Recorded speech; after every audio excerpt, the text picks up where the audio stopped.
Di antara mereka yang berangkat untuk beribadah pada hari raya itu, terdapat beberapa orang Yunani. Orang-orang itu pergi kepada Filipus yang berasal dari Betsaida di Galilea, lalu berkata kepadanya, "Tuan, kami ingin bertemu dengan Yesus." Filipus pergi memberitahukannya kepada Andreas. Andreas dan Filipus menyampaikannya pula kepada Yesus.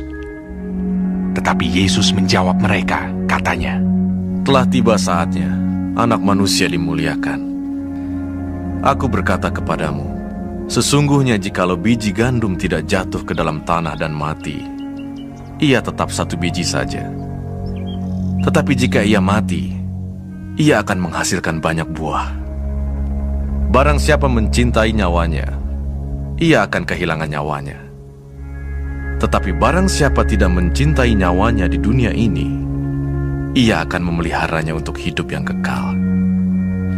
Barang siapa melayani aku, ia harus mengikut aku, dan di mana aku berada, di situ pun pelayanku akan berada. Barang siapa melayani aku, ia akan dihormati Bapa." Sekarang jiwaku terharu, dan apakah yang akan kukatakan? Bapa, selamatkanlah aku dari saat ini. Tidak, sebab untuk itulah aku datang ke dalam saat ini. Bapa, muliakanlah namamu. Maka terdengarlah suara dari sorga, Aku telah memuliakannya, dan aku akan memuliakannya lagi. Orang banyak yang berdiri di situ dan mendengarkannya berkata bahwa itu bunyi guntur. Ada pula yang berkata, "Seorang malaikat telah berbicara dengan dia."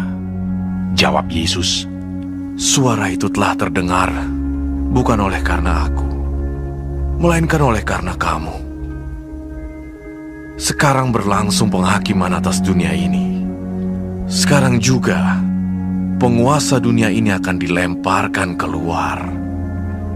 Dan aku, apabila aku ditinggikan dari bumi, aku akan menarik semua orang datang kepadaku. Ini dikatakannya untuk menyatakan bagaimana caranya ia akan mati. Lalu jawab orang banyak itu, Kami telah mendengar dari hukum Taurat bahwa Mesias tetap hidup selama-lamanya.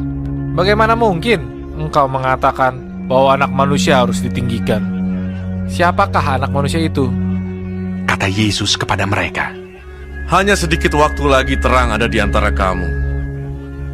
Selama terang itu ada padamu, percayalah kepadanya, supaya kegelapan jangan menguasai kamu. Barang siapa berjalan dalam kegelapan, ia tidak tahu kemana ia pergi. Percayalah kepada terang itu, selama terang itu ada padamu, supaya kamu menjadi anak-anak terang. Sesudah berkata demikian, Yesus pergi bersembunyi dari antara mereka.